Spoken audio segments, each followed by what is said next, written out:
സ്ത്രീകളുടെ ജീവിതത്തിലെ ഏറ്റവും പ്രധാനപ്പെട്ട ഒരു കാലഘട്ടമാണ് ഗർഭാവസ്ഥ. നമ്മളോടൊപ്പം നമ്മുടെ ഉള്ളിൽ ഒരു കുഞ്ഞു ജീവൻ കൂടി വളരുന്ന ഒരു സമയം.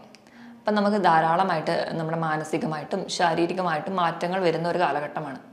ഈ സമയത്ത് നമ്മൾ കുറച്ചുകൂടെ ഹെൽത്തി ആയിട്ടിരിക്കണം. നമ്മുടെ ഭക്ഷണങ്ങളിൽ വേണ്ടത്ര ശ്രദ്ധ നൽകണം. കുറച്ചുകൂടെ ആരോഗ്യമായിട്ടിരിക്കാൻ വേണ്ടി എല്ലാവരും പറയാറുണ്ട്. ഒന്നാമത് തന്നെ പയറിൽ ധാരാളം പ്രോട്ടീൻ ഉണ്ട്. പിന്നെ മുളപ്പിക്കുകയും കൂടി ചെയ്ത് കഴിയുമ്പോൾ പ്രോട്ടീനോടൊപ്പം തന്നെ വൈറ്റമിൻ സി കൂടുന്നുണ്ട്. മെൻ്റലി നമ്മുടെ ആരോഗ്യം ഉറപ്പുവരുത്തണം. അതിനായിട്ട് ചെറിയ രീതിയിലുള്ള യോഗയും മെഡിറ്റേഷനും ഒക്കെ ചെയ്യുന്നത് ഗർഭിണിയായിരിക്കുന്ന ഒരാൾക്ക് നല്ലതാണ്. ഹായ്, ഞാൻ ഡോക്ടർ പ്രിയ, Q1B ഹെൽത്ത് കെയറിലെ ഹോമിയോപ്പതിക് ഫിസിഷ്യനാണ്. സ്ത്രീകളുടെ ജീവിതത്തിലെ ഏറ്റവും പ്രധാനപ്പെട്ട ഒരു കാലഘട്ടമാണ് ഗർഭാവസ്ഥ. നമ്മളോടൊപ്പം നമ്മുടെ ഉള്ളിൽ ഒരു കുഞ്ഞു ജീവൻ കൂടി വളരുന്ന ഒരു സമയം. അപ്പം നമുക്ക് ധാരാളമായിട്ട് നമ്മുടെ മാനസികമായിട്ടും ശാരീരികമായിട്ടും മാറ്റങ്ങൾ വരുന്ന ഒരു കാലഘട്ടമാണ്. ഈ സമയത്ത് നമ്മൾ കുറച്ചുകൂടെ ഹെൽത്തി ആയിട്ടിരിക്കണം. നമ്മുടെ ഭക്ഷണങ്ങളിൽ വേണ്ടത്ര ശ്രദ്ധ നൽകണം. കുറച്ചുകൂടെ ആരോഗ്യമായിട്ടിരിക്കാൻ വേണ്ടി എല്ലാവരും പറയാറുണ്ട്. അപ്പോൾ ഇന്ന് നമുക്ക് എന്തൊക്കെ ഭക്ഷണങ്ങളാണ് സ്ത്രീകൾ ഗർഭിണിയായിരിക്കുമ്പോൾ കഴിക്കാൻ പാടില്ലാത്തത് എന്നൊരു വിഷയത്തെക്കുറിച്ച് സംസാരിക്കാം. ഏറ്റവും ഒന്നാമതായിട്ട് എനിക്ക് പറയാനുള്ളത് മെർക്കുറി അടങ്ങിയ ഭക്ഷണങ്ങൾ കഴിക്കരുത്. മെർക്കുറി ഒരു വിഷമാണ്. പ്രധാനമായിട്ടും മെർക്കുറി അടങ്ങിയ ഭക്ഷണങ്ങൾ എന്ന് പറയുമ്പോൾ വലിയ മീനുകൾ, സ്രാവ്, ടൂണ പോലെയുള്ള മത്സ്യങ്ങളിലാണ് മെർക്കുറി അടങ്ങിയിരിക്കുന്നത്. ഇങ്ങനെയുള്ള മീനുകൾ കഴിവതും ഒഴിവാക്കുക. നമ്മൾ സാധാരണക്കാർക്കാണെങ്കിൽ പോലും ഈ മെർക്കുറി ഒരു വലിയ വിഷയമാണ്. കാരണം അത് നമ്മുടെ കരളിലെത്തുകയും കരളിലടിയുകയും പല രോഗങ്ങൾ ഉണ്ടാക്കുന്നു. അതുകൊണ്ട് തന്നെ മാക്സിമം ഇപ്പം ഇത് കഴിക്കണം അത്ര ആഗ്രഹമുള്ളവരാണെങ്കിൽ മാസത്തിൽ മാക്സിമം ഒരു 2 തവണ മാത്രം കഴിക്കാം എന്നാണ് പറയപ്പെടുന്നത്. അത്രയധികം വിഷമാണ് നമുക്ക് മെർക്കുറി. അപ്പം ഈ വക ഭക്ഷണങ്ങൾ ഒഴിവാക്കുക. രണ്ടാമതായിട്ട് പറയുന്നത് മെയിനായിട്ട് കഫീനാണ്. കഫീൻ എന്ന് പറയുമ്പോൾ നമ്മളെ വീട്ടിൽ ഉണ്ടാക്കുന്ന കാപ്പി, അതുപോലെ ഗ്രീൻ ടീ, എല്ലാ കോള ഡ്രിങ്ക്സിൽ, അതുപോലെ എനർജി ഡ്രിങ്ക്സിലൊക്കെ കഫീൻ ഉണ്ട്. നമ്മൾ കഴിക്കുന്ന ചോക്ലേറ്റിലും 1% കഫീൻ അടങ്ങിയിട്ടുണ്ട്. ഇത് സ്ഥിരമായി കഴിക്കുന്നത് വളരെ ദോഷകരമായിട്ട് പറയുന്നുണ്ട്. ഏറ്റവും മിനിമം ആയിട്ട് പറയുന്നത് 20 മില്ലിഗ്രാം വരെ ഒരു ദിവസം ഗർഭിണികൾക്ക് കഴിക്കാമെന്നാണ്. അതിൽ കൂടുതലായി കഴിഞ്ഞാൽ ഇത് പ്ലാസൻ്റ വഴി നമ്മുടെ ഭ്രൂണത്തിലെത്തുകയും അത് ഭ്രൂണത്തിൻ്റെ വളർച്ച കുറയും. അതുപോലെ തന്നെ വേണ്ട ആരോഗ്യമില്ലാതിരിക്കുകയും കാരണമാകുന്നുണ്ട്. അതുപോലെ പെട്ടെന്ന് നേരത്തെ ഡെലിവറി വരാനും അതുപോലെ അബോർഷന് വരെ ചാൻസ് ഈ കഫീൻ കൂടുമ്പോൾ ഉണ്ടാവുന്നതായിട്ടാണ് പറയപ്പെടുന്നത്. കുഞ്ഞുങ്ങൾക്ക് അവരുടെ വളർച്ചയെ ബാധിക്കുന്നത് പോലെ തന്നെ അവരുടെ അമ്മമാർക്ക് അല്ലെങ്കിൽ ഗർഭിണികൾക്ക് അസിഡിറ്റി പോലെയുള്ള ബുദ്ധിമുട്ടുകൾ ഉണ്ടാവുന്നുണ്ട്. അതുപോലെയാണ് അവർക്ക് ഹൃദയമിടിപ്പ് കൂടുതലായിട്ട് പാൽപിറ്റേഷനായിട്ട് അനുഭവപ്പെടുക. ഇതൊക്കെ ഈ കഫീൻ അധികമായി ചെല്ലുമ്പോൾ അവർക്ക് അനുഭവപ്പെടാറുണ്ട്. അതുപോലെ തന്നെ നമ്മൾ പൊതുവേ ഗർഭിണിയായിരിക്കുമ്പോൾ ഹെൽത്തി ഫുഡ് കഴിക്കണം എന്ന് പറയുമ്പോൾ മാക്സിമം ജങ്ക് ഫുഡുകൾ ഒഴിവാക്കുക, ഹോട്ടൽ ഭക്ഷണങ്ങൾ ഒഴിവാക്കുക. ഇപ്പോൾ ചൈനീസ് ഫുഡുകൾ, അതുപോലെ ഫാസ്റ്റ് ഫുഡുകൾ, അതിൽ നമ്മൾ അങ്ങനത്തെ ഭക്ഷണങ്ങൾ കഴിവതും ഒഴിവാക്കുക. കാരണം ഇങ്ങനെയുള്ള ഭക്ഷണങ്ങൾ അജിനോമോട്ടോ എന്ന് പറയുന്നൊരു കോമ്പൗണ്ട് ഉണ്ട്. ഈ അജിനോമോട്ടോ എന്ന് പറയുന്നത് മോണോസോഡിയം ഗ്ലൂട്ടാമേറ്റ്. ഇത് ഭ്രൂണത്തിൻ്റെ വളർച്ചയെ തടയുന്നുണ്ട്. അതുപോലെ തന്നെ ഭ്രൂണത്തിന് അബോർഷൻ വരെ ഉണ്ടാവാൻ ഈ ഒരു കെമിക്കൽ കാരണമാവുന്നുണ്ട്. അതുകൊണ്ട് മാക്സിമം ജങ്ക് ഫുഡുകൾ അതുപോലെ തന്നെ ഹോട്ടൽ ഫുഡുകളും കുറയ്ക്കുക. ഇങ്ങനെ ജങ്ക് ഫുഡുകളൊക്കെ പറഞ്ഞതിനോടൊപ്പം തന്നെ നമ്മൾ ഒഴിവാക്കേണ്ട ഒന്നാണ് മൈദ അടങ്ങിയ ഭക്ഷണങ്ങൾ. നമ്മൾ കഴിക്കുന്ന പൊറോട്ട പോലെയുള്ള ഭക്ഷണങ്ങളാണെങ്കിൽ നമുക്കറിയാം, ഒന്നാമത് ഗർഭിണിയായിരിക്കുമ്പോൾ മലബന്ധം ഒരു കാരണമായി കാണാറുണ്ട്. പല സ്ത്രീകൾക്ക് മലബന്ധം ഉണ്ടാവാറുണ്ട്. നമ്മൾ ഈ മൈദ അടങ്ങിയ പോലെ ഭക്ഷണങ്ങൾ കൂടുതലായി കഴിക്കുകയാണെങ്കിൽ ഇത് കൂടുതൽ ബുദ്ധിമുട്ടുണ്ടാകും. പൈൽസ് പോലെയുള്ള ബുദ്ധിമുട്ടുകൾ ഗർഭിണികൾക്ക് ഉണ്ടാവാനുള്ളൊരു കാരണമായി പറയുന്നുണ്ട്.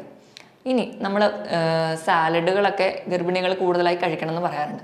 പക്ഷേ ഇന്നത്തെ ഒരു കാലഘട്ടത്തിൽ നമ്മൾ അത് കട്ട് ചെയ്യാനുള്ള ഒരു മടികൾ കൊണ്ടുപോലും സാലഡൊക്കെ പാക്കറ്റ് ഫുഡായിട്ട് മേടിച്ച് കഴിക്കാറുണ്ട്. അപ്പോൾ ഇങ്ങനെ കഴിക്കുന്നവർ ശ്രദ്ധിക്കുക. കാരണം നമ്മൾ ഈ പാക്കറ്റായിട്ട് ഉപയോഗിക്കുമ്പോൾ അതിൽ ഒരുപാട് പ്രിസർവേറ്റീവ്സ് അല്ലെങ്കിൽ ആ പഴവർഗ്ഗങ്ങളോ പച്ചക്കറികളോ കേടുവരാതിരിക്കാൻ വേണ്ടി പല പ്രിസർവേറ്റീവ്സും ചേർത്തിട്ടുണ്ടാവും. അതുപോലെ തന്നെ ഇങ്ങനെ സാലഡ് ഉണ്ടാക്കാൻ വേണ്ടി ഉപയോഗിക്കുന്ന പഴവർഗ്ഗങ്ങളോ പച്ചക്കറികളോ ഒരു പക്ഷേ കഴുകിയിട്ട് ഉപയോഗിക്കുന്നതായിരിക്കണമില്ല. അപ്പം ഇങ്ങനെ കഴുകാതെയൊക്കെ ഉപയോഗിക്കുന്നതിൻ്റെ ഭാഗമായിട്ട് ടോക്സോപ്ലാസ്മോസിസ് എന്നൊരു അണുബാധ ഉണ്ടാവാനുള്ള ചാൻസ് വളരെ കൂടുതലാണ്. അപ്പം മാക്സിമം നമ്മൾ തന്നെ വീട്ടിൽ അത് പഴവർഗ്ഗങ്ങളും പച്ചക്കറികളും സീസണൽ ആയിട്ടുള്ള പച്ചക്കറികളും പഴവർഗ്ഗങ്ങളും മേടിക്കാൻ വേണ്ടി ശ്രദ്ധിക്കുക. മേടിക്കുകയാണെങ്കിൽ തന്നെ എന്നിട്ട് അത് വൃത്തിയായിട്ട് ഒരു ഉപ്പോ ഇട്ട് കുറച്ച് നേരം നല്ലപോലെ കഴുകിയ ശേഷം മാത്രം നമ്മളത് ഉപയോഗിക്കുക. അല്ലെങ്കിൽ അത് കഴുകിയ ശേഷം മാത്രം കഴിക്കുക. കാരണം ഒരുപാട് കെമിക്കൽസും അതുപോലെയൊക്കെ അടിച്ചിട്ടായിരിക്കും നമ്മുടെ പഴവർഗ്ഗങ്ങളും പച്ചക്കറികളൊക്കെ ഇന്ന് ഉണ്ടാക്കുന്നത്. അപ്പം ഇത് നമ്മുടെ കുഞ്ഞിൻ്റെ വളർച്ചയെ ബാധിക്കുന്നതായിട്ട് പറയുന്നുണ്ട്. ഇത് പറഞ്ഞതുപോലെ തന്നെ പച്ചമുട്ട ഗർഭിണികൾ ഒരിക്കലും കഴിക്കരുത്.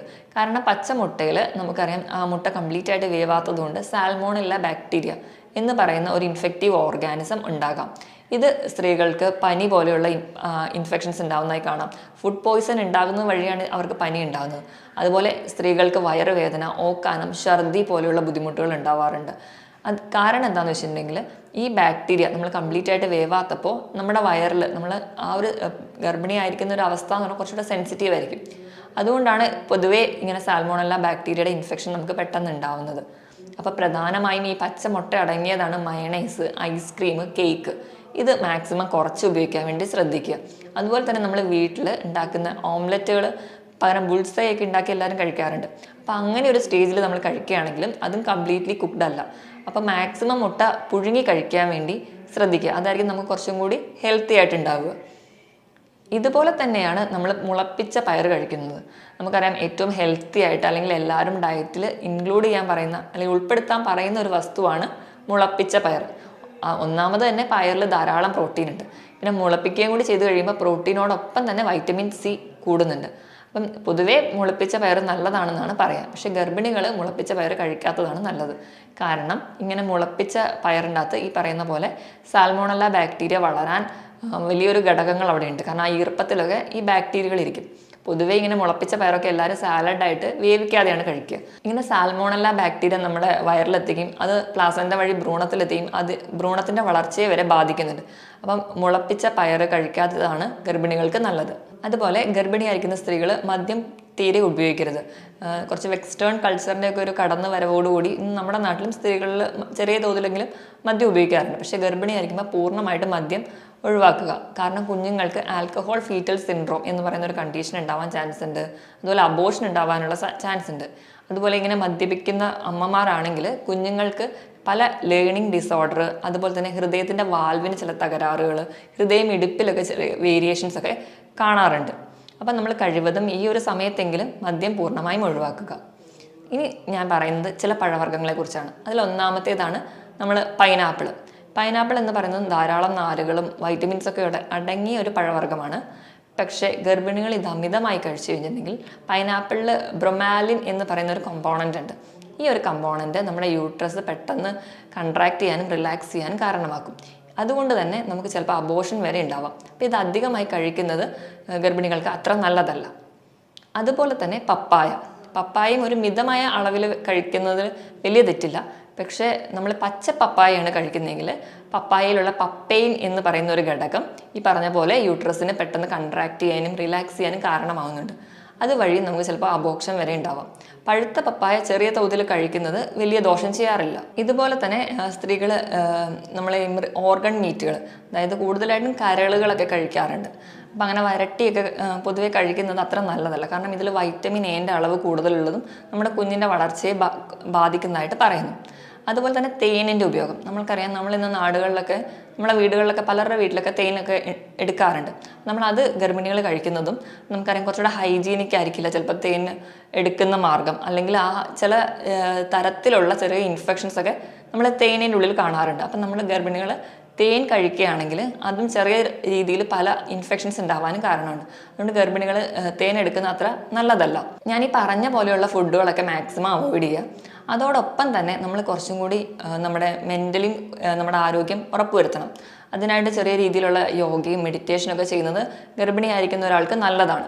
കാരണം നമുക്ക് സ്ട്രെസ്സൊക്കെ കുറച്ചുകൂടെ കുറഞ്ഞിരിക്കുകയാണെങ്കിൽ അത് നമ്മുടെ കുഞ്ഞിൻ്റെ ആരോഗ്യത്തിന് വളരെ നല്ലതാണ്. നമ്മൾ സ്ട്രെസ് ആയിട്ടിരിക്കുകയാണെങ്കിൽ നമ്മളിൽ ഉണ്ടാവുന്ന ഹോർമോണൽ ചേഞ്ച് പ്ലാസൻ്റ വഴി കുഞ്ഞിലെത്തുകയും അത് കുഞ്ഞിൻ്റെ തലച്ചോറിൻ്റെ വളർച്ചയെ ബാധിക്കുന്നുണ്ട്. അതുപോലെ കുഞ്ഞുങ്ങളിൽ ചില ലേണിംഗ് ഡിസോർഡേഴ്സ് കാണിക്കാറുണ്ട്. അവരുടെ മാനസിക നിലയ്ക്കും ചെറിയ വ്യത്യാസങ്ങളൊക്കെ കാണിക്കാറുണ്ട്. അപ്പം ഗർഭിണിയായിരിക്കുന്ന ഒരമ്മ എപ്പോഴും കുറച്ചുകൂടെ ഹാപ്പി ആയിട്ടിരിക്കുക. അതുപോലെ തന്നെ ധാരാളം വെള്ളം കുടിക്കുക. കുഞ്ഞിനും കൂടി വേണ്ടിയിട്ടുള്ള ധാരാളം വൈറ്റമിൻസും അടങ്ങിയ ഭക്ഷണങ്ങൾ കഴിക്കുക. ഫോണ് പോലെയുള്ള ഗാഡ്ജറ്റ്സിൻ്റെ ഉപയോഗങ്ങൾ കുറയ്ക്കുക. ഇങ്ങനെയൊക്കെ നമ്മൾ ശ്രദ്ധിക്കുന്നത് വഴി നമുക്ക് ആരോഗ്യമുള്ള ഒരു കുഞ്ഞിനെ നമുക്ക് ലഭിക്കും. മറ്റൊരു ഹെൽത്ത് ടോപ്പിക്കുമായിട്ട് വീണ്ടും വരുന്നത് വരെ നന്ദി.